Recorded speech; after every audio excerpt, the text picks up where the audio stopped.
Hey guys, today we're going to be finishing the last two books of Avatar: The Legend of Korra. Let's get into it.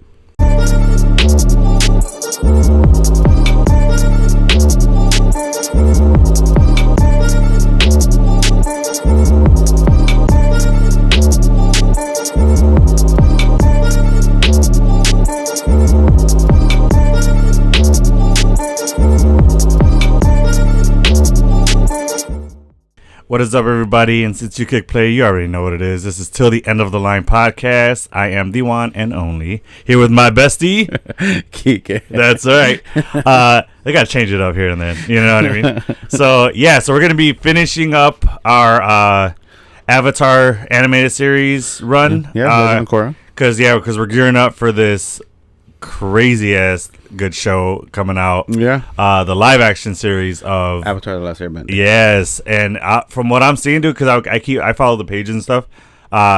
This thing looks like it's gonna be good. It looks like it's gonna be really good. The CGI on it looks top notch. Appa, you see like individual hairs flowing and stuff. Yeah. And then I'm seeing like interviews with the cast, like the main four, like the Team Avatar actors. And they're talking about how, they had a blast filming, and so that's always a good sign when making a show, when the cast is like cohesive and everybody's on the same page. I like how they released like a short snippet of individual characters. So they did like Uncle Iroh, they did Azula. Oh yeah. Oh, actually no, I don't think they did Azula, but they did Aang, Katara, Sokka, Zuko. Yeah, I know what you're talking about. Yeah, no, it's pretty nice that they got to introduce us that way. Because I think for people that haven't watched the animated show, had you not watched the animated show, I think that would have wheeled you in more to watch it. Yeah, I'm hoping this might bring a small bit of new audience, because I think there's a large fan base for Avatar. So I don't think there's much of a market for them to tap in and be like, hey, here's some new people we can bring in.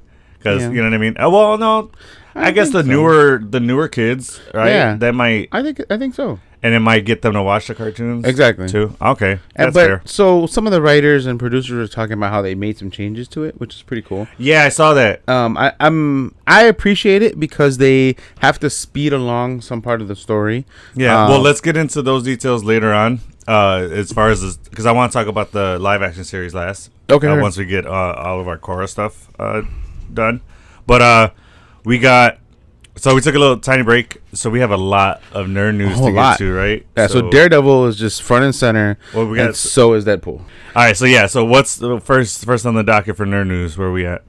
So Daredevil and Deadpool are front and center, are two red dudes, just fucking red everywhere. Oh yeah. We have the original Foggy Nelson and Karen Page coming back. Yeah. They are front and center. Foggy has a full beard now. Cut his hair. He's more clean cut now. Yeah.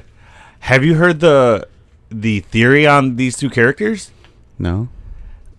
They might be killed off. Oh, I don't see. I mean, it makes sense. He's okay with Pay it. homage. Like, I don't want Foggy or Karen to die. I think they were good characters, great characters. I enjoyed Karen's character a little bit more. She was annoying because she had that tenacity and like that always fucking trying to find out the story. Yeah, it was a little bit. Well, she does have a reporter background, so right. It's like makes sense. Yeah. Right, but like she's annoying to everybody else because she's uncovering all this news, all this tea and shit. Yeah. But I think her character, she played it very well. But yeah. I mean, I get it. They want to move on to something different, pay homage to the Deadpool or the Netflix series, and then kind of move forward. Well, I get it. Yeah, they were saying because originally they weren't tied with the show, or at least at the start of it, and then they're saying that they might do that to grow Daredevil's story a little bit more. Okay. So I don't know. Here's the perks to that: if we see them die off, we can see the more sinister, almost anti-hero version, a more darker version of Daredevil, because of losing Foggy and Karen. You know what I mean? So he can kind of tap into his rage about it, Yeah. And I don't think, because he can go one of two ways if something tragic like that happens. You just hang up the mantle, or you go deeper and you kind of lose yourself, kind of how like Ronan did. Ronan or Amazing Spider-Man did, where he stopped holding his punches and he just went like hard at people. All right, so that's a bit of news. I don't want to dwell too much on each topic because we got a lot to get through. So, and then Deadpool, we're getting a trailer tomorrow. Super Bowl, yeah, that's awesome. I'm excited for that. Yeah. Do you think everyone's talking about how the whole Taylor Swift thing is like a whole?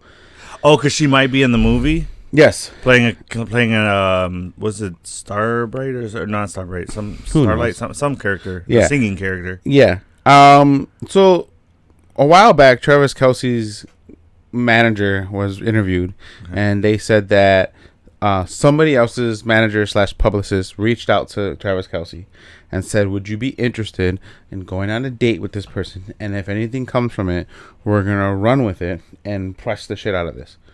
And he was like, all right. Never confirmed who it was. And now, well, the description of the person was a tall singer, entertainer with blonde hair. What the fuck else is that? I mean, okay. Here's my thing.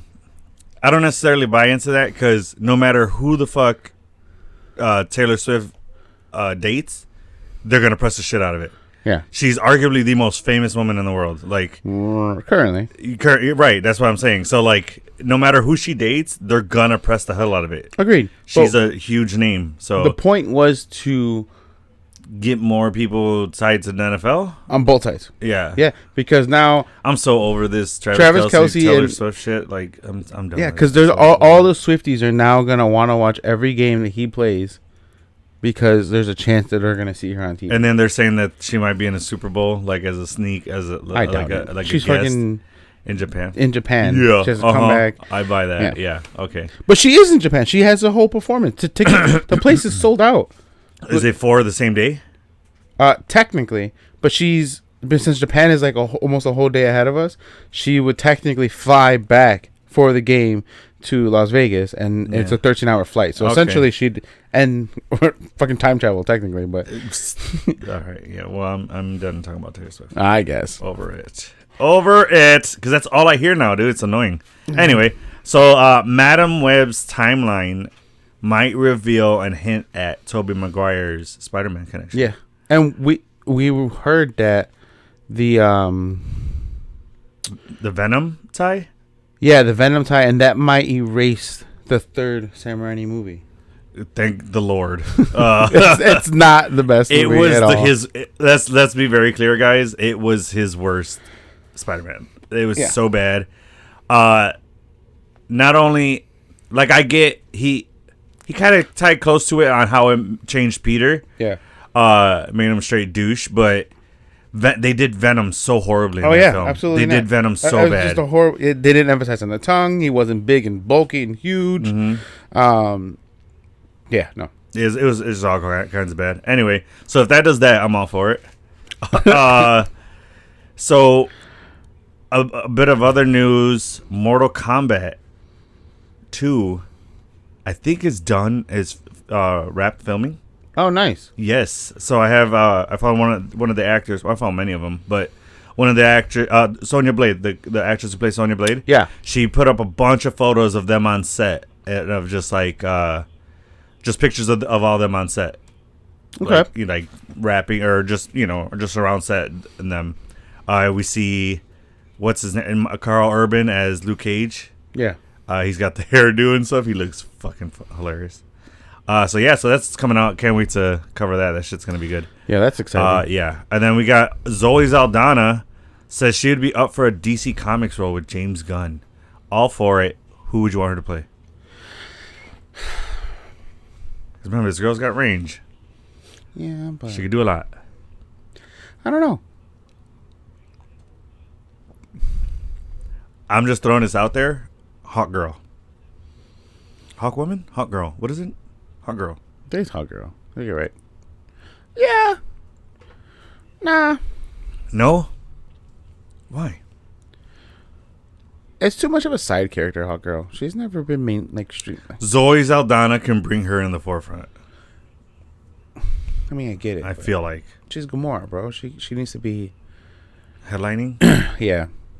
Or like who else, co-headlining, like just. Oh, Starfire. From Teen Titans. Yeah, dude. I wouldn't mind that at all. Starfire. But like a grown-up version of her. Yeah, like how Teen Titans or like Titans did on the HBO series.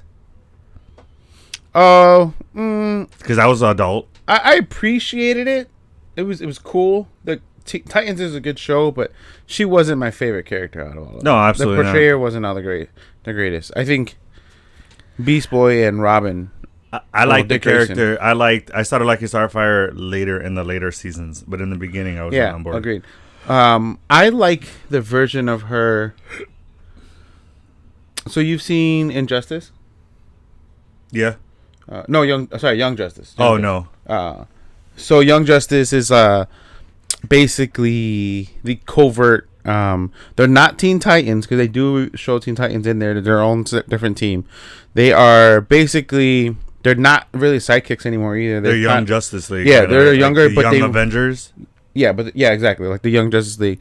But they work in the shadows. Everything's cool. Yeah, I remember you talked about this. It's a really good show. That Starfire she's pretty dope. So she will jump in and train. She's actively still dating Dick Grayson, and she's a woman. She's a grown woman now at this point. But she has some I don't know. She plays this dorkiness to her.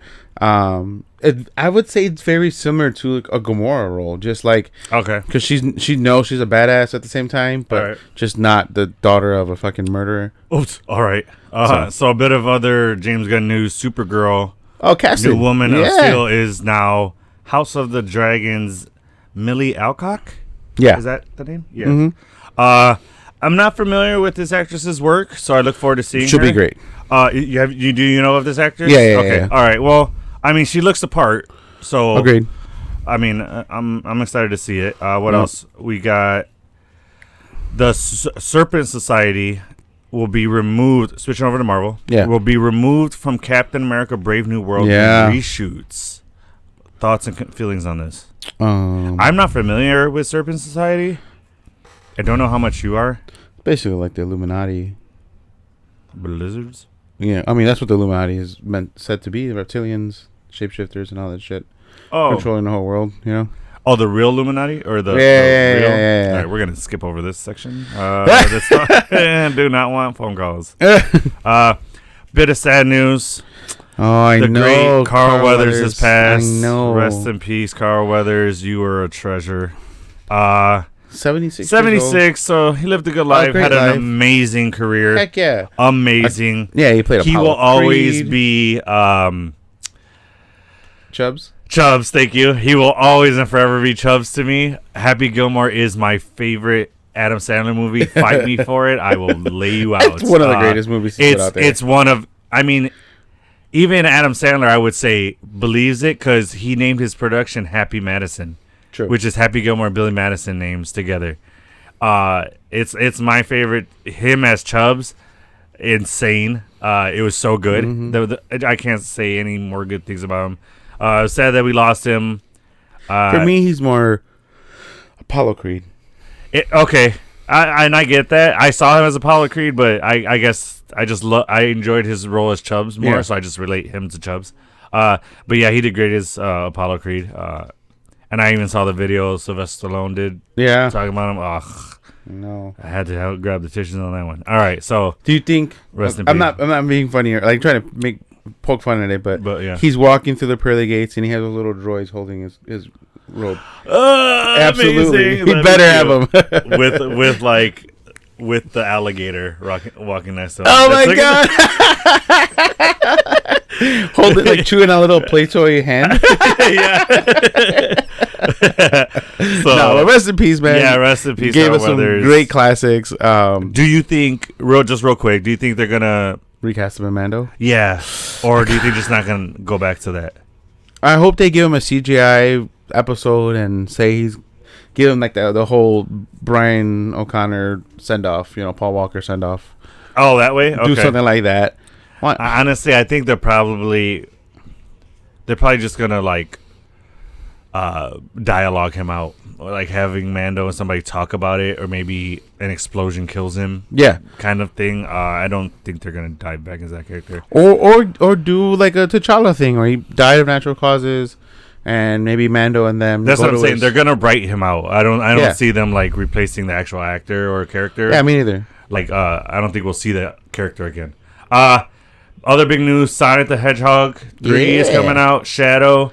Big news: Jim Carrey's coming back as Dr. Robotnik. Fuck yeah! This guy doesn't fucking die, man. He does not. If you played the game, you know this. Because he won't die. He's next level. I still gotta fight him. But yeah, dude, I'm happy Jim Carrey's coming back because there was talks where Sonic 2 was gonna be his last movie. Yeah, there was talks that he's gonna stop acting. That's what I'm saying. That was gonna be his last film. So I'm super happy that that's not the case. Same. Maybe this is still true to his word, where this is his last character that he's doing. Oh, maybe it is his last character. He might be turning to go behind the scenes, which I don't. I've already seen some of his work of where he's behind the scenes, and he's got vision. So yeah, he's also a little loony. He's super loony. Like I said, if Jim Carrey wasn't coming back, the only person I want to see is Jack Black. That's it, just Jack Black. What do you mean? Jack Black played Dr. Robotnik. He's the only other person I'd want to see play that character. I see what you're saying. Which I felt like they should have went with him in the beginning because he has the look and the goofiness. It would have been a different Dr. Robotnik. Yeah. But I think it still would have worked. I think this one's more evil, and I like it. I like Jim Carrey's evil. Yeah, it is. His goofy is just top notch. Other news, back to Marvel, because that's what we do here. Paul Bettany has confirmed that he wants to at the very least come back as Vision. Mm-hmm. He says he will. What is his quote? Hold on, I'm trying to pull up his quote here. He says he confirms his return. He does, right? Like he says that he's going to. Why wouldn't he? Yeah. 100% that he wants to. So we shall see. Did you know? Little did you know section. Anthony Mackie bombarded Marvel Studios to try to beat T'Challa. And then he eventually got a meeting with the Russo brothers, who offered him a mysterious role. Weeks later, he was shocked to discover he was playing Falcon because he thought he got cast as Black Panther. Because the Russo brothers did Civil War, correct? No, they did Winter Soldier. Yeah. Okay. Winter Soldier. No, it was Civil War that Black Panther appeared. Yeah. Okay, so he just thought he booked Black Panther. They're like, nah, bro, you Falcons. I mean, you're the Black Falcon. He's Captain America now. I know. So he wins. Yeah. Other great, fantastic news. Jeremy? Sorry. Yes. Jeremy Renner. I love it. Jeremy Renner says he's feeling strong and ready to return to the MCU.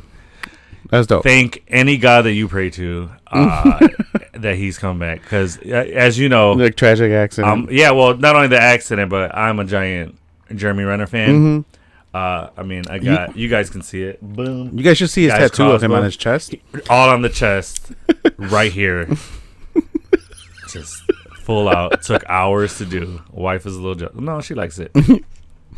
She kisses them both goodnight. Yes, and I am all for it. So some other Marvel news: Eternals 2. I was surprised about this. Didn't see them getting a sequel because of how just bad it performed. There will be a temporary leader of the Eternals. Mm-hmm. The World Forge will be featured in the movie, and the movie will be more cosmic than the first, which is good. Which is probably a better direction. Yep. Now, can you speak a little bit about the World Forge? I'm not familiar with this. It's essentially a world forge where worlds are generated and created. Basically, it's like the factory for creating worlds, and then they just get like think about like a marble being made, and they're like flip into the universe. And I hope the machine makes that sound too. Flip, flip. You just see. No, it doesn't flip them like just that. Just the vast of space, and then a machine it's powered and ran by the Celestials, so it'd be dope. And Thena is actually gonna be the leader, right? The temporary leader. Yeah. How do we feel about this? Because she lost her mind for a while. Well, she seems to be a little bit back from how it ended. What is that? The Dream Worry? No, the craze or the some yeah. word. I'm okay with it. I think she'll lead them to where they need to get to, and she's also the type of person that will step down knowing, hey, I can't do this anymore. Just her character. So because at the end of Eternals, who was taken? Only What's her name? The one who had the leader, the one who could change matter. Right. Who else? Her, Fastos, and No, Fastos passed away. Oh no. no, Fastos was one of them. He got taken up. Yeah. And then That's it. Just those two. no, it was Because Gilgamesh died. Gilgamesh died. Yeah, I remember. But anyway, so yeah, we'll keep you guys Oh, posted and on they the did Eternals. say that what's his face isn't dead. Who the Superman guy? Yeah, the one that flew too close to the sun. He's Is- named after that Greek character for a reason. Icarus. Icarus. Yeah, there you go. So he flew. Oh shit! I just got that when he flew into the sun. But what? How do you go into the sun and not die? Mhm. All right, that's too Superman. Come on, Marvel. Jesus Christ. All right, Venom might finally fight Spider People and get that white emblem. I'm with it. That's the only thing missing from Do this you Venom. think in Madam Web on Valentine's Day we'll get a Venom like sneak peek? Goddamn, I hope so. I hope that's the end credit scene. Or in the movie. I'm with it either way. A bit of Kang news. So it looks like Beyonder Kang is going to be the next thing. Is going to be the Avengers Kang Dynasty Kang. And that's probably the best way to just write in a new actor. Yep. I told you. You called it. I called it Nerd a with the long knowledge time for ago. a reason. Let's go with Gina Carano. I don't know if you guys remember this. Got lost her job as I forgot her character's name, but on Mandalorian because of some tweets. Now suing Marvel, and Elon Musk is backing the lawsuit. He's funding her lawsuit.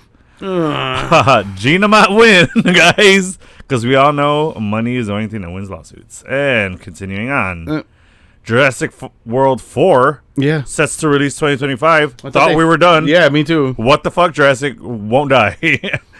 Like, I thought we were done. Me too. But I'm with it. It kind of ended with assuming that way because all of the Jurassic characters came together. Yeah. Avengers It seemed style. like a send off. Yeah. It was like Avengers for Jurassic. And then, so that was weird. Well, they did Thanos. end it with letting go one of the dinosaurs. Yeah. Thanos reportedly is set to come back. I'm with that. I'm totally with that. I don't understand why, but all right.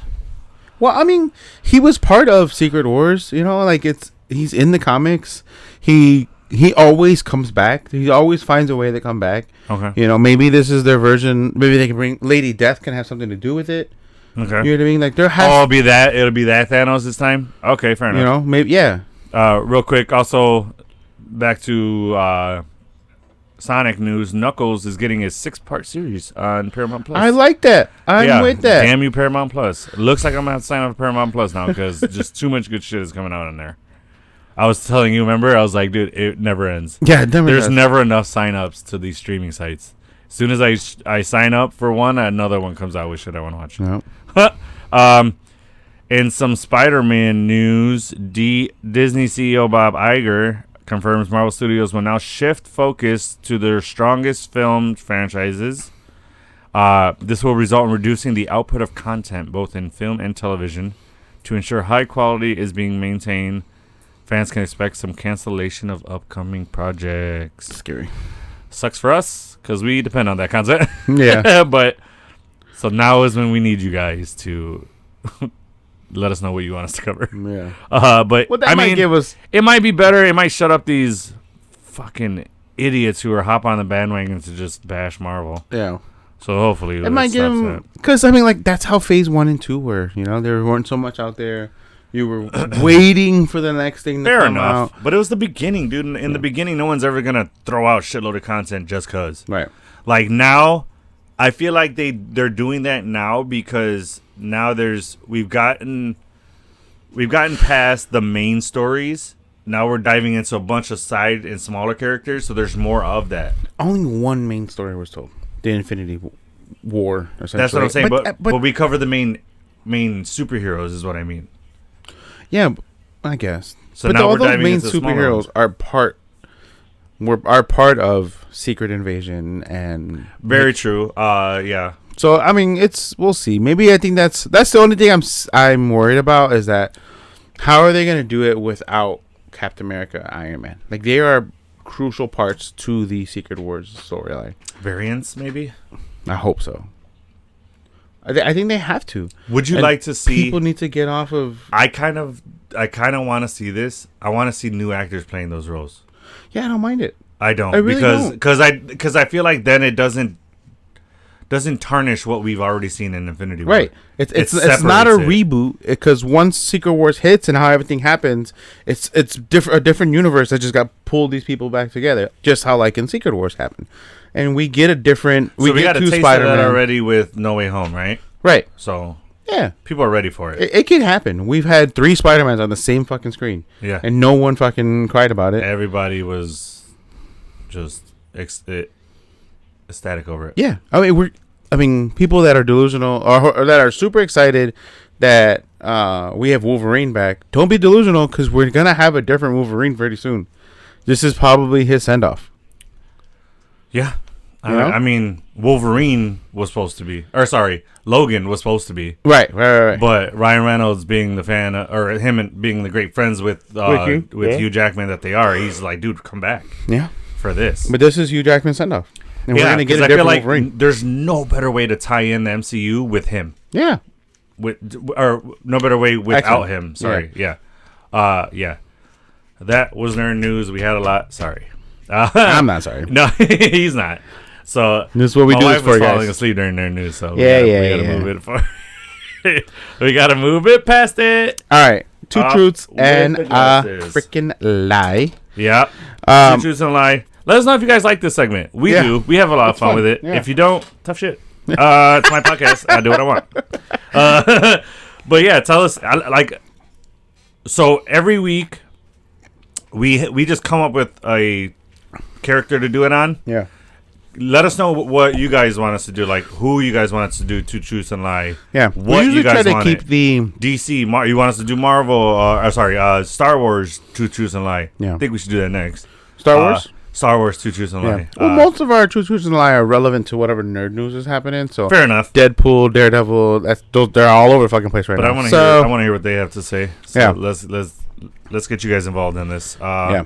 So this time we're doing the Merc with the mouth. Yes. All right. You first, me first. Who went first last time? I usually probably always go first. I think yeah, because this was your segment, so all go right. for it. Say less. All right. Deadpool is the only superhero with the ability to read. Wait, I read that incorrectly. Or isn't the only ability with to read. Let's get back together, guys. All right, Deadpool isn't the only superhero with the ability to regenerate.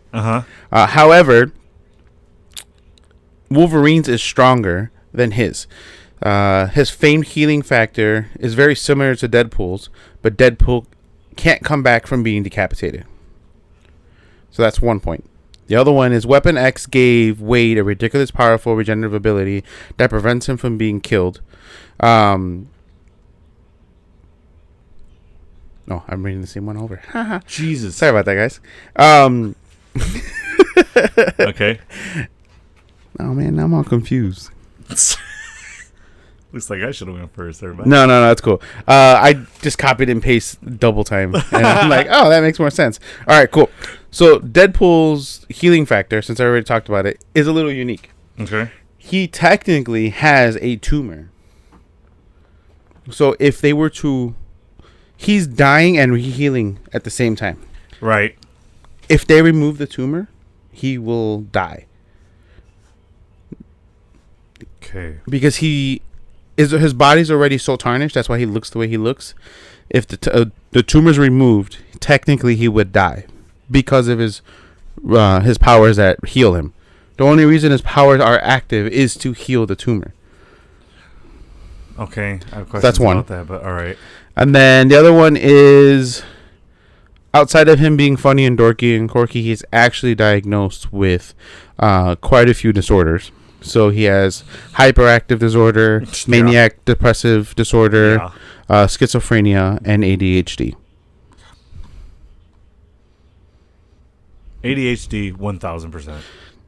Schizophrenia, I don't necessarily buy because we would see different characters of Deadpool. The regenerative, about Wolverine, I buy that because Wolverine's a mutant, so he was born with that shit. Deadpool, it was. I guess technically Deadpool is a mutant too, but his was forcibly activated. That tumor shit, I got way too many questions about that. Like, how is it if it's removed, he dies? Because, was he overhealed? The fuck? I'm going to go with the last one. The schizophrenia, I don't think he has. No, it's true. Fucking hell. He has schizophrenia? No. The fuck? I thought you just added one in there. Because I buy all the other ones. No. That one is? Yeah, so it's the tumor one. No, that's real. Fucking shit. All right, I was way off. So his Wolverine's isn't stronger? Because Deadpool has came back from a single drop of blood. Dude, what the fuck? That is insanity. Fun story. When the Kree tried to recreate his regenerative process, about the tumor. Because of the tumor, and it has something to always attack, it allows him to not die and all the other fun stuff, abilities that he has. But when the Kree recreated it, it made all of their Skrull have the same power that he does, the regenerative power. Because they don't have the tumor, they all end up exploding. Oh, shit. That's insane. Yeah. So they couldn't, because it's a weird force, like you said. It's a mutation. He is a mutant nonetheless, but it's a forced mutant gene out of him through experimentation. Mm-hmm. So he's, I guess, technically a hybrid mutant. Oh, that's wild. So the thing killing him is the only thing keeping him alive? Yeah. Fucking wild. All right, so my two truths and a lie, still with the Deadpool. Wade Wilson's childhood is a mystery due to Weapon X program and mind-wiping drugs. That's one. Fair. Okay. That's a good one. Deadpool uses a teleportation device to travel from one place to another. Just place, not like dimension or like timeline like he did in Deadpool 2. This one, I don't know if you consider it's one, but it has like 3 parts to it. Okay. Deadpool tries to fight his way onto the X-Men, runs amok in Los Angeles, and becomes a pirate. So that's true.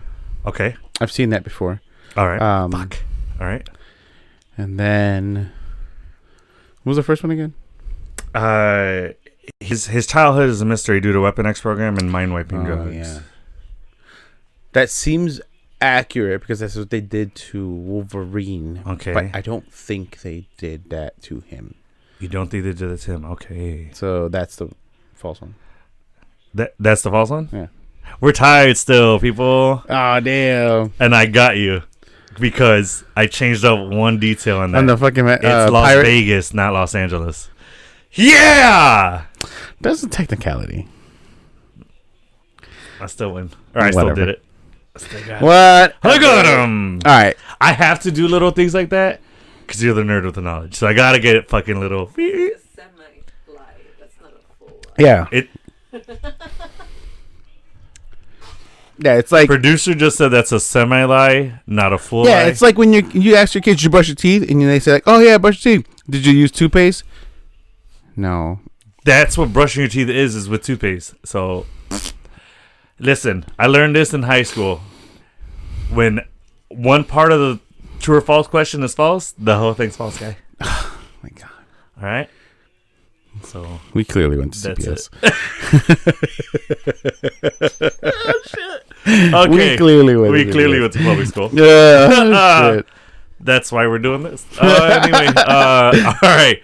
That is enough of our segments. Yeah. Let's get into this Legend of Korra. Which I think 3 or 4. I don't know if they were the better books, but they were the better storytelling and the most better maybe not better action, but like just the whole story told in each book. It grew. It was very cohesive. There was something happening every fucking episode, and it led into the other one. They're all intertangled. There wasn't just a one-off episode that had its own little story. You know what I mean? Fair point. Now, before we dive into this, since we're finishing up the series. Let's get your Stones ratings on the entire series. That's right. 4.5. Okay. I'm going to barely give it 4 stones. For this main reason. I don't feel like each book was the same story. Each book told its own thing. It was like its own... Yeah. Nothing tied in. Last Airbender. The entire series was about one thing. So each book was tied together. Book 1 was tied to book 2. Book 2 was tied to book 3. They each had problems that lasted into the next book. This series didn't do that. There wasn't much overlap. There was no overlap. Book 1 was about one thing. She saw that problem. Book 2 was a new thing. She saw that problem. Book 3 was a new thing. These are very much so seasons than they were books. For sure. It was not a one story. I felt like it was 4 stories we were watching. I agree. And for that reason, it didn't hook me, or it didn't catch my love for it. Okay. So I enjoyed the series. I like Korra as a character. But for that reason, I felt like it was a bit too this. It wasn't one thing. So that's a lot of people didn't like that about it, and I can understand that. I'm one of those. I appreciated it because I didn't want them to fuck up what Avatar: Last Airbender did. I didn't want them to try to recreate that and fail. Yeah, I'm glad that they did. They told something different. You know what I mean? That it was. Because they established it in the beginning that Korra was different from Aang. Yeah. Was not the same type of person. So I enjoyed that, and I like that they did that. Yeah. I just wish they would have kept it more close to one story. I get it. The only thing that stood the same was Korra throughout each. She kept dealing with, like, the same internal issues. Right. But that was just her personality. It wasn't the story. Correct. Overall, who do you think the greatest Avatar is? Aang. Yeah, always. Without a doubt. Fuck that. I don't care. Fight me. I'll meet you guys anywhere. Korra was so fucking annoying, dude. Oh my god. Aang had to have been up there like...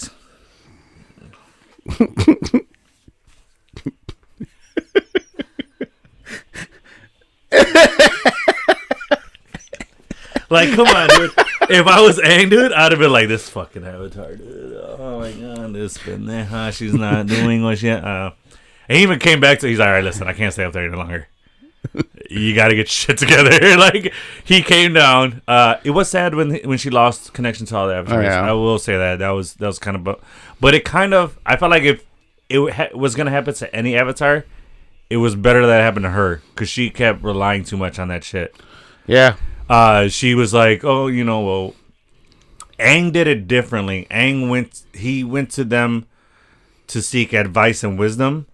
She went to them, was like, how do I fix this? How do I solve this? Like, no, that's not why we're here. Yeah. She's like, so how did you beat that guy so I can beat this guy? Like, no, that's not how this works. Yeah. No. And I think Uncle Iroh is who she needed in the spirit world. He was her saving grace, I feel like. Agreed. That was the one thing I did love about the series, that we got to see old characters. Yeah. That was cool. Seeing old Toph was awesome. Oh, dude, she's a badass. Finally, her personality fit her age, because she was always just a grumpy ass. True. I loved it. Seeing her was cool. In the beginning, we got to see Katara, so that was cool. And then, Zuko's still alive. Yeah. So that was pretty awesome to see him old and see him not being a whiny little biatch. Yeah, true. He was about happy. Honor and all this. Yeah. He was happy. He was a nice person now. So like, don't get me wrong, there are aspects of the show that I thoroughly enjoyed. Yeah. It's just that major thing that I had a problem with. It was just like, there's no cohesiveness in this story. I get it. I want to talk about favorite moment of the series, because I have one. All right, so your favorite moment of Last Airbender was that fight, right? With Sozin? Sozin and oh, not Sozin. They're in Sozin's comments, sorry. Ozai, sorry, yeah. So that was your favorite moment of that series, right? Absolutely. My favorite moment of this series was when Sue took her armor and wrapped it around Sparky Boom Woman's head, and then she went boom. Just, dude, I was the Friday meme. I was like, damn! Like, swear to God, dude, when I saw that shit, all right, babe, I even yelled. I was like, damn! I was like, yo, it was pretty savage. That's bro. some savage shit. She instantly, I was like, fucking, I'm Team Sue, dude. She's a badass. Yeah, a lot of the airbender. I'm sorry, the metal Sue, benders. right? That's her name. Okay, Yeah. I want to make sure I'm saying the right name. Oh, okay. man, dude, the metal benders are dope, dude. Kuvira, as much as you didn't like the battle you talked about, like, she got rocked, bro. Yeah, dude. All right, here's where we differ, because you kind of geeked me up and was like, dude, Korra's gonna get her ass rocked, dude. And then I saw the fight, and I was like, this is it. Dude, she got her ass handed to her. She was weaving everything. She did. Nothing touched her. She's like, Kuvira, I will say she was a badass. Rightfully so. She fucking grabbed the whole Earth Kingdom and was like, "You're my bitch." And like, hey guys, if you're looking to start your comic book collection, or maybe you just want to grow the collection you already have, please go check out Raw Comics. They have a great selection of Marvel, DC, Star Wars, and independent comics. Or if you're just looking for a cool place to hang out, they have themed days there. Tuesday is Pokemon, also Street Fighter. Wednesday is Open and Smash Brothers tournaments. Thursday is Yu-Gi-Oh! And Mortal Kombat. Friday is Magic the Gathering card playing game and Open games. Saturday is Pokemon and Street Fighter tournament. Sunday is Yu-Gi-Oh! And Smash Brothers. So they have PS5 and Xbox as well. They also have a lot of Funko Pops, comic themed merchandise as far as like cups, action figures. They're located on 2512 West 47th Street, Chicago, Illinois 60632, which is the Brighton Park neighborhood. You can find a lot of their like catalogs on rawcomics-chicago.shopify.com. But yeah, she was a badass for sure. I don't know if I would say she's like her biggest threat. No. She was the smartest villain, the most tactical villain. Yeah. For sure. Did her dude dirty at the end. Was like, she's like, I understand. Ooh, it just blew up. She's like, I understand. She goes, what did she say? Like, she just ended with like, I love you. And then it was like, boom! Like, yeah, you're done. Didn't even think twice about it, dude. No. Like, hung up and was like, all right, kill him. Like, damn. That's how Savage, much she bro. believed in her cause. Like, that was wild. Yeah. I think her greatest threat was that the Kuvira is definitely Latina. for sure, dude. For sure, dude. Yeah. Even the name sounds Latina. But yeah, I think the greatest threat was the Airbender. Oh yeah, I forget his name. Hard? Oh, is it here? Yeah, dude. Dude, he's a badass. Motherfucker flew. He one of the first Which I people don't to do it in understand. years. Yeah, which I don't understand why all airbenders can't. Because you have to release your earthly tethers. I understand that, but I'm just saying, being firebenders, they can fly because they boost like Iron Man style, right? Right. Like, rockets. Why the fuck can't airbenders do that? Just create That's how they gusts out jump. of- That's how they jump, but why can't they steadily do that and just keep air and fly that way? He flew differently. He flew like independent from like, he was basically floating and like just guiding his floating. But like, I don't get, that when that happened, I was like, yeah, why can't all airbenders do this? I'm like, what the hell? Because it's another level of mastery that you have to work for years. Is it kind of like how Toph created metal bending? Is it like that for air bending? Every element has a perk to them, essentially. Like they have like a level bonus up feature. Yeah. Okay. Except earthbending has two though, because they can lava and they can metal bend. Yeah, dude. Earth might be up there with their like perks. And then fire has lightning. Water can has do ice and healing. So they have two. Well, no, I wouldn't say ice, because ice, they just make it cold. I think that kind of comes with most waterbenders can do that. For me, it was blood bending. And correct. Yeah, you're right. Yeah, I think it's the blood bending and the healing. Those are the two perks for them. And then airbending. Yeah, because water naturally can turn into ice. Yeah. So yeah, that makes sense. Okay, Yeah. I'm on board with that. Okay. But then the airbending hadn't had a level up, essentially, you know? So yeah.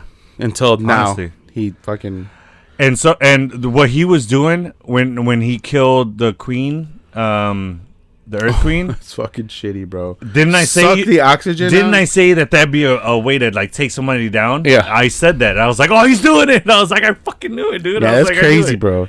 That was savagery. I was like, He's a she badass, deserved it dude. though. She deserved it. I'm gonna put that out there. Okay. That Earth Queen was. Let's never give him any power. crap. You better not. Taking everybody out. But yeah. So, do you have a favorite moment? Because that was hands down mine. You know, Favorite moment? would it be that fight with Kavira? No. It's a dope-ass fight. I liked it a lot. I would say my favorite moment was when we seen... what's his daughter's name? Tenzin's daughter. The one that finally got the airbending tattoos. Jinora. When she, like, leads the airbenders to take down Zahara because she's struggling because of the, you know, the metal in her. Or the poison in her. Yeah. Like, and she That put was them dope. together, and that's what made her earn her. I think that moment was pretty dope because sometimes as a dad, you're just like, no, you're not ready. Oh, you're going to hurt yourself. And, like, and you're holding your kids back without realizing it. Yeah. Yeah, and it was a really beautiful moment for me to see Tenzin, like, holy shit, she's ready. She's fucking ready, bro. She's more ready than I thought. Yeah, Yeah. for sure. Yeah, her getting her, like, tapping into the spirit world and helping Korra take down her uncle. Yeah. Rava. Yeah, at that point. Yeah. That was dope. Not Rava. That's the good spirit. Oh yeah. Ben. Something. Vatu. There it goes. Yeah. Vatu. Yeah, I think that was my favorite moment. Just like she's just a very important person. Very much, she should have been part of the Avatar team. You know, I mean, she kind of was in a way, like, but in the background essentially, because her father held her back a lot. Yeah, a lot. But once they and that was, I think, I would say that's Tenzin's downfall. Is he has too much on his shoulders. He had a lot on his shoulder. That's just exactly what I was gonna say. He had so much, and I felt like it was him. He put too much pressure of what his dad's expectation was of him. And I love that talk that he gets to have with his dad. I forget how, but he comes to realization. Was like, dude, he's like, this is not what I meant for you. Yeah. And then Ten's like, oh shit, okay. He's like, I'm over here thinking something way different than. He goes, I didn't have to do all this shit, fuck. But no. So once he gets that in his head, like, okay, maybe it wasn't meant for me, and it's Jinora that. Yeah, she's she's the future of the airbending nomad, the air nomads. You know. Yeah, dude. Yeah, absolutely. The book 4 was awesome. And book 4 was not change. Book 4 was balance. Loved the flying squirrel suits that all the air nomads. Dope. Hell yeah. Yeah. Now they don't need the gliders and then anymore. they take them off and they clip it, and then it's on them. You know? Like, yeah. That was sick as fuck. I was like, oh, those are dope ass suits. And they look cool too. They look stylish. Yeah. So that was one thing I liked about it. The whole training of the air nomads was hilarious. Yeah. And I looked this up, and John Heder is, for those of you who don't know who John Heder is, he is Napoleon Dynamite. He does voice a character. He's the he's one of the air nomads, the airbenders. The kid that like doesn't care about life, and who he didn't want to go and be an airbender. Yeah. And the mom's like, "Go, take him." Yeah. He was basically just that kid who just wants to stay home all day and not do shit, play video games and shit. Yeah. So, but yeah, he's on there. I would say book 4 is probably the one I enjoyed the most. I don't know. I don't know. I wish they would have explored Korra's and Asami's relationship more. Okay. We got... Why so? Yeah, they should have just did it. Like, not wait till the end and held hands and walked off. Because there was plenty of times when they would talk and, oh, I'm here for you. She's the only one that she wrote the letter back to. It was obvious she had the hots for her. You know what I mean? You think there's a romantic aspect to the relationship? Totally. Really? You didn't get that? I said that to her, and she's like, no. Because there was times that, like, flattery would happen and nice things were told to Korra, and she would be like, oh, thank you. And then there were times that Asami would compliment her, and her cheeks would turn red. The animation would make her cheeks red. And she would blush. That's the only time we've seen her blush the last 2 books. Okay. And it was only from Asami. Interesting. They kind of led into that, how they held hands and walked into the spirit world. Little girl's vacation. So, who knows what happened there? I want to see that season. Hey, they're both martial artists. They're both very flexible. They're having fun in the spirit world. Oh, hey-oh. They're having fun in the spirit world. Spirits are like... sisters. Spirits are like, oh, my God. All right. It's a little adult airbender coming to you via Kike's Instagram. Bro, it'd be dope if they did, like, an adult... Erotica? No, not like that. But I mean, like an adult version of it. Where like, no, maybe it'd be weird. Okay, if you say adult, dude, it's gonna be erotic. Like, let's just clear that out.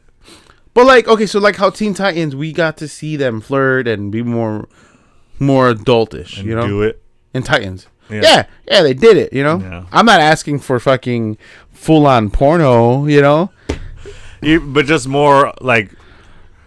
More serious romantic stuff. Yeah. Like, oh, okay, I get what you're saying. Yeah, I mean, it'd have been nice to have her actually, you know, be in a relationship with Asami. That's what I'm saying. That'd have been cool to see. But I think it's because it was on Nickelodeon.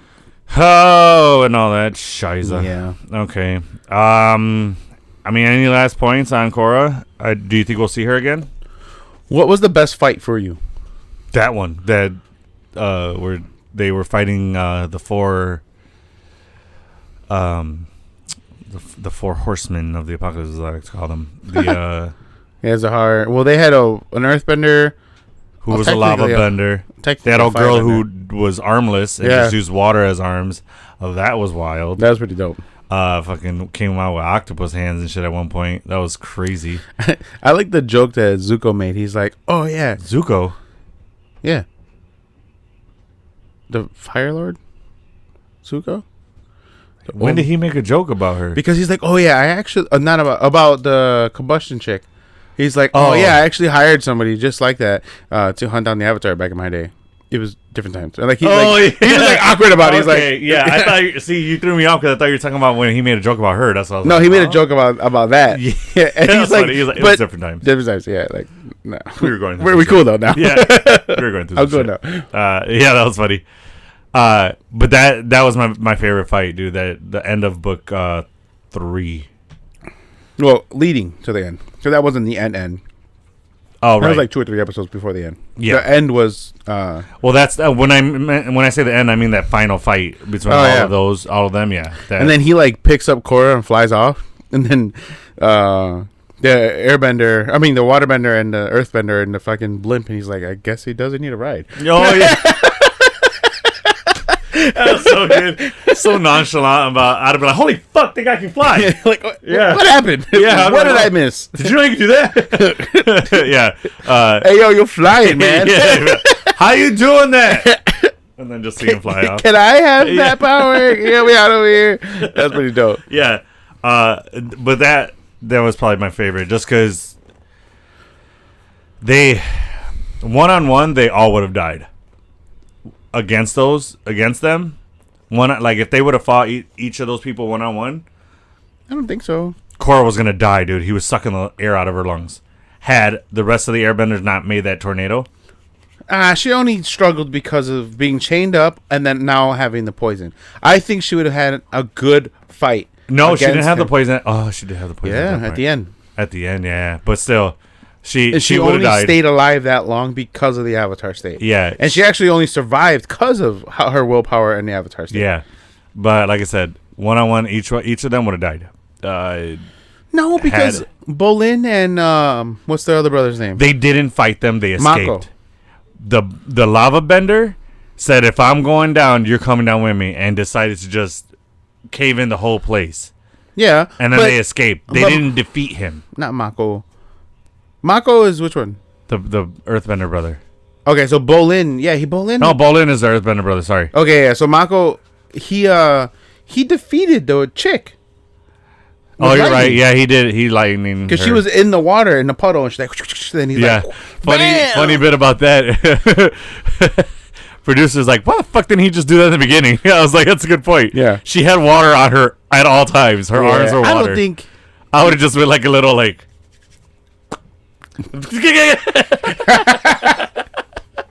Why don't they do that? Like when they're sneaking into like the fortresses and shit like that, where they're trying to like be covert. Oh, like, the guards. Dude, that'd be hilarious. For this carpet, they just. Oh my god! He just has carpet like on his shirt at all times. Just be like, oh damn. Yeah, that'd be, and that is such a Nickelodeon thing to do. Absolutely. Like, come on. Yeah, that's something I feel we're like available to hire for next. Like Ahsoka, not Ahsoka. Ahsoka. No, not Ahsoka. What the hell's his name? The brother, Katara's brother. No, Katara's brother from Zuko. Zuko. No, not Zuko. What the hell? Suki. No, not Suki. Fuck. That's his girlfriend. Sokka. Yeah, Sokka. Something's. Yeah. I feel like that's something he probably would have came up with. Yeah. Yeah. For sure. Yeah. He's like, hey, Zuko, I can do lightning too. Yeah, right? Oh, well, Sami did have that glove, though. She did used to fucking electrocute people. Yeah, but she didn't have to, like, charge it up. She just touched people. It would have been cool if she was, like, hitting people and then threw electricity at Mako, and then he redirected it and hit somebody else. They could have been a dope power. That would have been dope. That would have been fucking cool. There's a lot of missed opportunities. Or with the if technology. he powered her glove to fucking take out like a group. Oh, he threw lightning into her glove, zzz, like fucking. You have 400%. Her using that didn't make any sense because she'd be touching him when she electrocuted. Yeah, they did have some flaws in that. Like I never caught that. She'd be like. Like, how the fuck are you not electrocuted? Could you imagine that? You ever see those videos of people tasing themselves? Oh, yeah. Oh, my God. Dog shit. Some of them are bad, dude. Some of they them are fall out their chairs. They, like, fall forward. My favorite one was when the dude hit it and he was up against the fence and the wall. And he had the taser and he's just bouncing in between the fence and the wall. Oh, my God. No. Yeah, dude. That was. There's this one where this girl did it. I peed my pants laughing. It was so fucking funny. Oh, man. This chick, she did it. She did it on her chin. And she fainted. And then when she got up, she was like drooling. And then she's like, what happened? And then she's like, what? And she's like in a daze. So she touches it. And she's like, and then she falls back in her chair. And I'm like, what the fuck? Those people should not have children. Oh, my God. One thing I did want to say of Varric. I felt like Varric loved this character. Mm-hmm. He was probably one of my favorites of the series. Felt like he was a goofy Tony Stark. Oh yeah, absolutely. Yeah, absolutely. Yeah, I felt like if he was allegedly. Yeah, yeah. He was. I feel like if you put, what's the guy who played the Mandarin, but he was just the actor? Oh yeah. I felt like if him and Tony Stark personalities were one person, that's Varric. Okay, yeah. And then he's got a sidekick who's basically Jarvis, who's doing everything for him. And that was the chick, yeah. Zuli. Yeah, Zuli. Yeah. I love that they got married at the end. Yeah, it was so cute. And then my favorite part was when Bolin was like, "You may now do the thing," and then the kid, that was adorable. That was really cute. I loved it. Yeah. Do the thing is now my new catchphase. Oh yeah, I fucking do the thing. And I even said it. She goes, "What thing?" I'm like, "Son of a bitch." I'm like, come on, get here. But yeah, but again, I really enjoyed the series. Yep. It's a good watch. Don't know if I love that John Michael Higgins was the one that voiced Varric. Yeah. Yeah, 1000% hits the character. He's that kind of actor. I think the only other person that could have voiced it just as good is He's from Hunger Games. He's like the announcer. Oh, I know who you're talking about. He's in Easy A. Why can't I think of his damn name? Yeah. What is his name? I don't know. Look it up. Yeah. Just every time put Easy A actor. Yeah. Or Easy A cast. But I know exactly what you're talking about. He's the only one I feel that could have pulled that off. I don't think I've never seen him in a goofy style character. The only thing that came close was the Hunger Games, but Stanley Tucci. Stanley Tucci. How did we forget Stanley Tucci? Oh my god, I'm sorry. If Nadia watches this, she's gonna be so mad.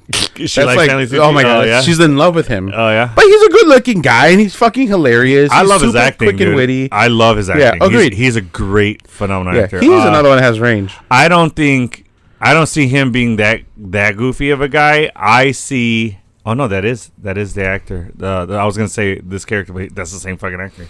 No, see, the only other person I see playing that. Oh, I got a better cast for that. Do you remember Jumanji, the guy who played the NPC in Welcome to the Jungle, the one who's flying the plane and shit, who gave Dwayne and all them their tasks for the game? I don't. What? You don't remember him? Hold on. Jumanji. I gotta find this. Jumanji. The next. Wait. Welcome to the Jungle cast. Here it goes. I'm looking this up. 1 second, guys. Because I'm telling you, once that camera comes on, I forget names. Seriously. Never fails. Where is he? Fair. Rise Darby. This guy. Oh yeah. Oh, I think he would have been just as good. That image in the corner right there looks like fucking Varric. Varric, yeah. I'm telling you. I think he's the only other one. Oh my god, absolutely. Better. He looks the part for sure. If they did live action, cast this guy as fucking Varric. Absolutely. Rise Darby is the guy. Look him up on your own. But yeah, I love his acting. His shit. He's always funny in his stuff. Yeah. But the two books, what was your favorite homage to like the prequel, or the homage? Was there any in book 4? Toph, maybe. Yeah, I love that Toph lives on her own. She's like, I'm more connected to the earth than I've ever been, and she's divines. Yeah, always evolving her connection to her bending. Yeah.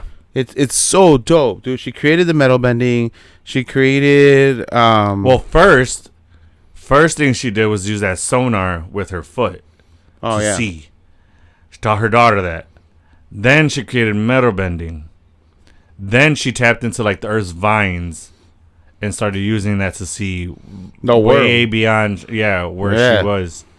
Dude, I'm telling you, that's why she's my favorite character, dude. I think she's series. the best. She's the best person to have on your fucking team. Absolutely.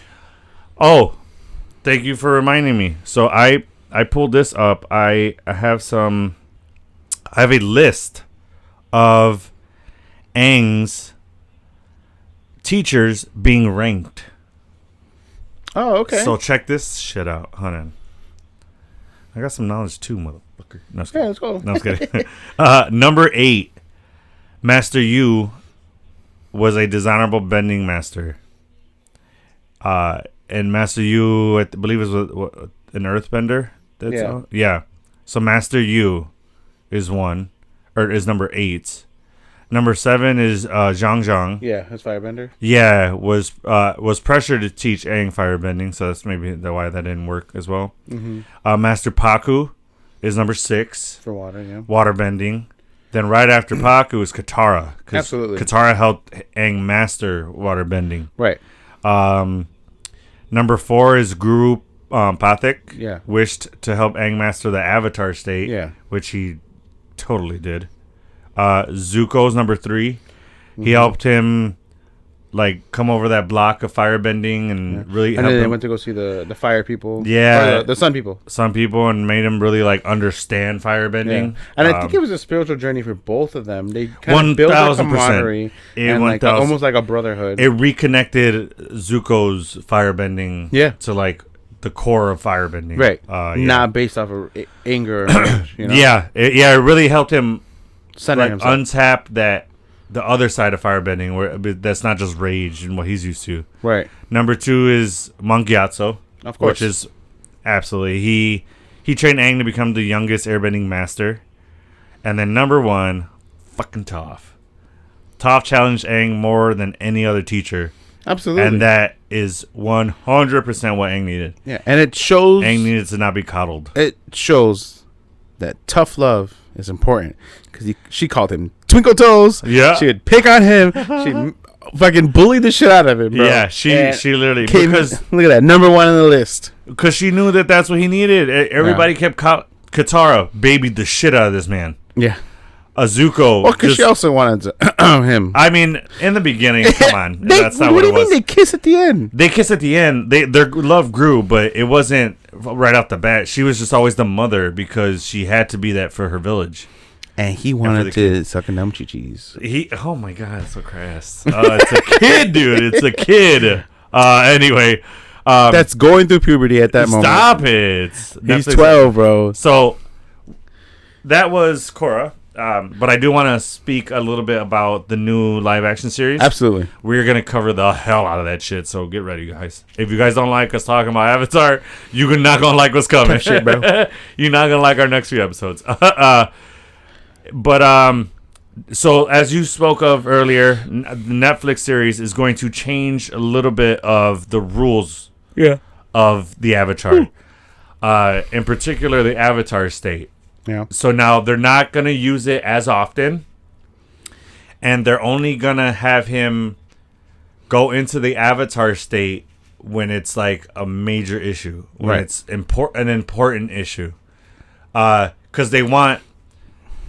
Which I feel like the show should have did this. But they want the Avatar state to be this big thing. Right. They don't want to just have it come out whenever for like him a Super to Saiyan transformation. Yeah, so they want it to mean something, so that when we see it, we're like, "Holy shit, the Avatar state!" Yeah. I'm all on board for that. I agree with it. I think it's a great idea. Mm-hmm. I think also it's probably really expensive for CGI. Maybe that's why they stayed away from it. I don't know because most of the show is CGI. So Exactly. I don't know if saying why waste more. Okay, but I wouldn't say that it would make it more expensive. They would have to use more CGI. I get that, but I wouldn't say that it's like, oh, I kill our budget. Nah, I don't see that. I guess everything revolves around money. Fair enough. But either way, I'm okay with it.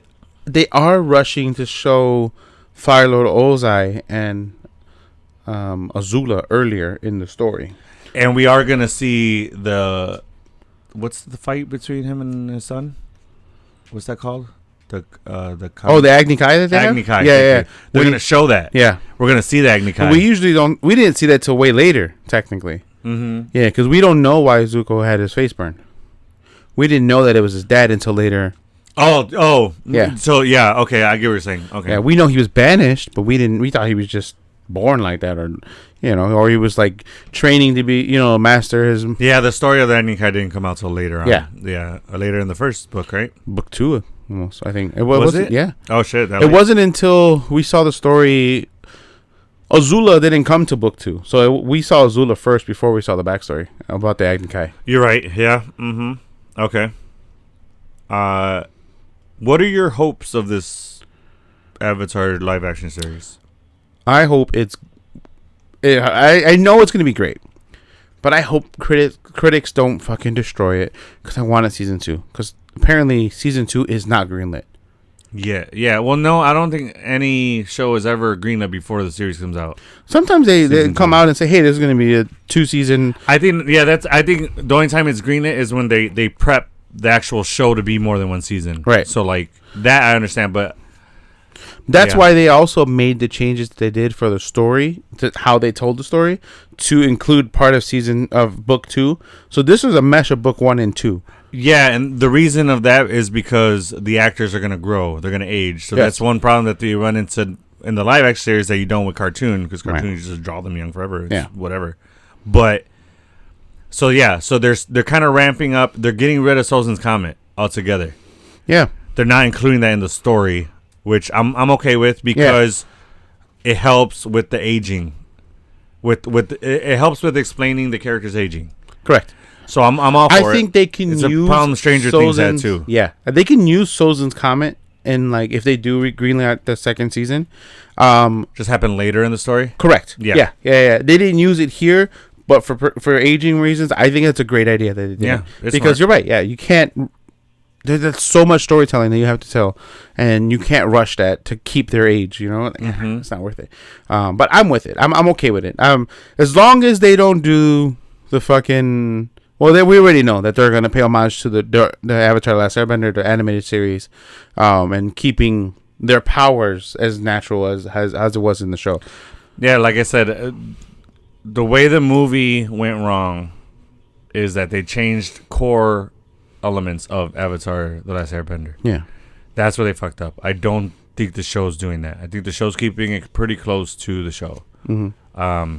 I mean, we're having the same scenes that we're seeing. We're seeing a lot of sneak peeks to it. Yeah, it's looking really good, man. I'm excited for it. I mean, let us know what you guys think. If you guys are excited for it, if you think you're gonna pass or not, I want to hear more, more than just hey, I'm on board. I want to know what everyone's thinking about this show. Yeah, agreed. Because I think it's gonna be really good. I'm excited for it. 1000%. So I mean, that's what we got coming up next soon. Madam Web comes out on Valentine's Day. Yeah, we're gonna get a huge first trailer for Deadpool. So that's probably gonna be our next thing is Madam Web, right? Yeah, for sure. That'll be our next episode, Madam Web. Well, the Marvels did just get released, so we can do a deep dive into Marvels a bit. Oh yeah, you said you wanted to talk a little bit more about it, right? Yeah, because we saw it in the movie theaters, but now we get a chance to kind of watch it and catch some things that we haven't. I started watching it the other day with Sophie, and I think Brie Larson's and Kamala Khan. Well, I mean not Kamala Khan. Her real name, Iman Malani. Veslani. Sorry, her and why do I keep Brie Larson's chemistry? I think they actually rub off of each other very well. Yeah, their chemistry worked for the characters that they were playing, for sure. Yeah. I think I've been watching it now. Technically, this is my third time because I watched it twice in the movies. It was really good. I think I underestimated, or I didn't really put emphasis on how good of the chemistry that they have together.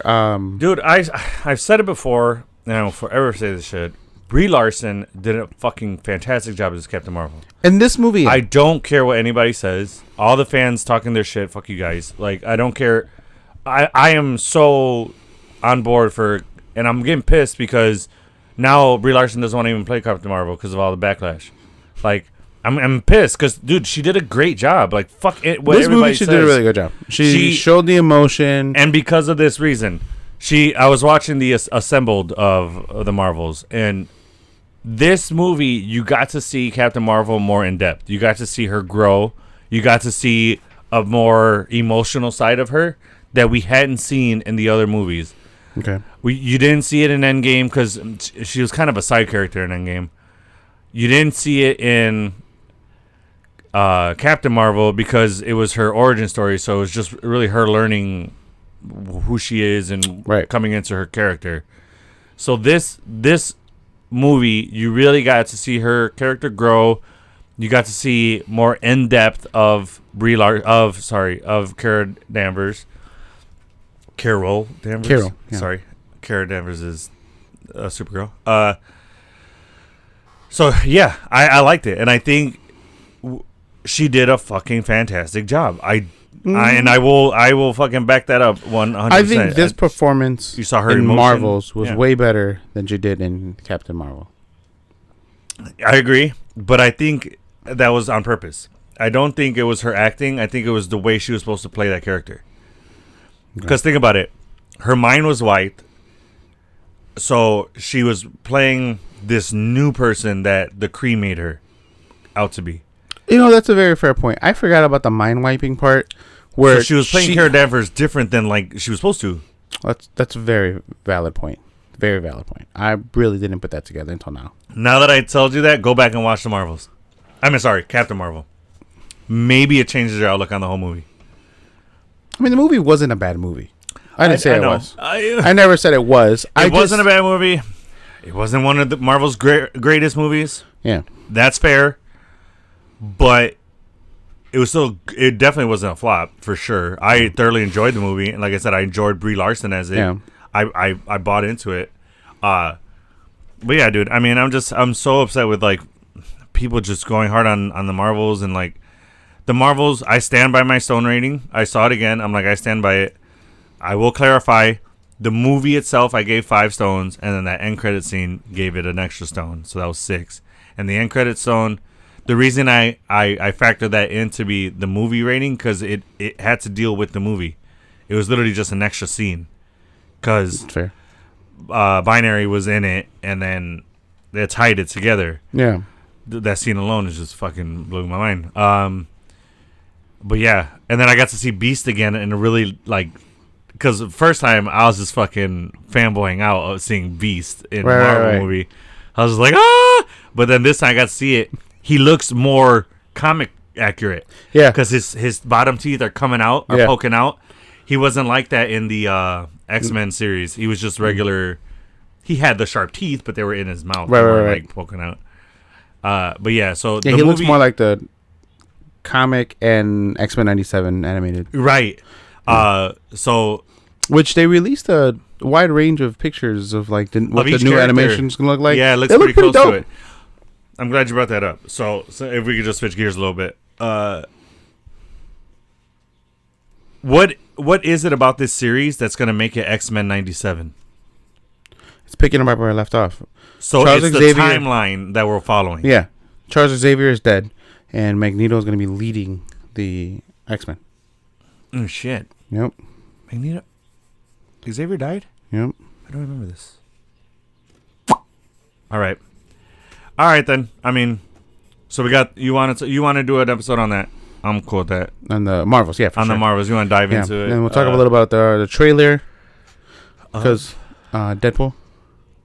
Oh right, yeah. So that'll be our next episode because the trailer's coming out in tomorrow. Super Bowl Sunday. Yeah, and then after that, then for sure, Madam Web. Yeah, then we're gonna do our Madam Web. As soon as Aquaman 2 comes to streaming, we'll cover that. We haven't been able to. I wasn't able to go see it in theater. You gotta fucking get on your Stranger Things because I'm getting antsy over here. So yeah. So that's what we got coming up, guys. Let us know if there's anything you guys want us to cover. You guys have yet to do that, but. It is what it is. Just get on. Can you guys tell he's butthurt about it? Please, yeah, a little bit. Somebody. I want to hear more from them. I like when people comment and stuff like that. So yeah, agreed. It's cool. But yeah, guys, that's gonna do it for us today. Let us know what you guys' thoughts on Korra and upcoming projects we got going on. But that's gonna do it for us. And Kike, as always, I'm with you to the end of the line. Thanks, guys.